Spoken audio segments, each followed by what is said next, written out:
పరమగీతము 8వ అధ్యాయము. నా తల్లి యొద్ద స్తన్యపానము చేసిన ఒక సహోదరుని వలె నీవు నా ఎడల నుండిన నెంత మేలు. అప్పుడు నేను బయట నీకు ఎదురై ముద్దులిడుదును, ఎవరునూ నన్ను నిందింపరు. నేను నీకు మార్గదర్శినవుదును, నా తల్లి ఇంట చేర్చుదును. నీవు నాకు ఉపదేశము చెప్పుదువు. సంబార సమ్మిళిత ద్రాక్షారసమును నా దాడిమ ఫల రసమును నేను నీకిత్తును.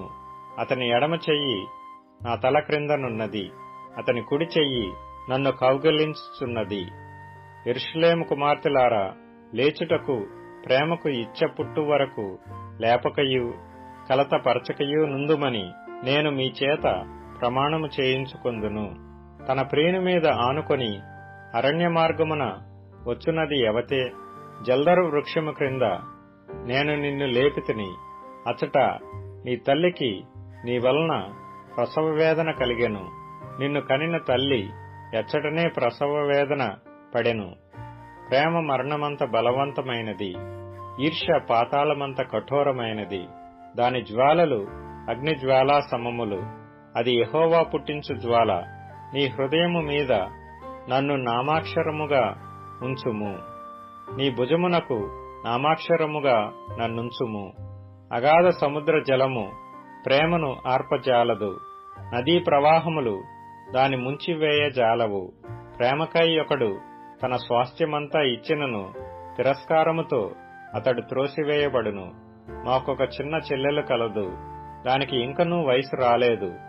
వివాహకాలము వచ్చినప్పుడు మేము దాని విషయమై ఏమి చేయుదుము? అది ప్రాకారము వంటి దాయన.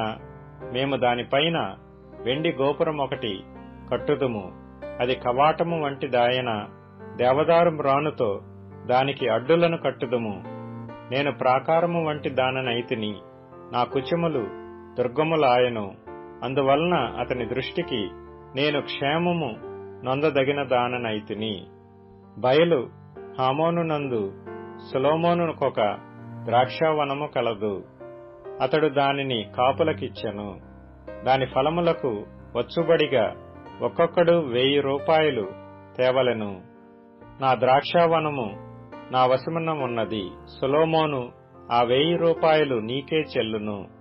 దానిని కాపు చేయు వారికి 200 వచ్చును. ఉద్యానవనములలో పెంచబడిన దానా, నీ చెలికత్తెలు నీ స్వరము వినగోరుదురు. నన్నును దాని విననిమ్ము. నా ప్రియుడా, త్వరపడము, లఘువైన ఇర్రివలే ఉండుము. గంధవర్గ వృక్ష పర్వతముల మీద గంతులు వేయు లేడి పిల్లవలే ఉండుము.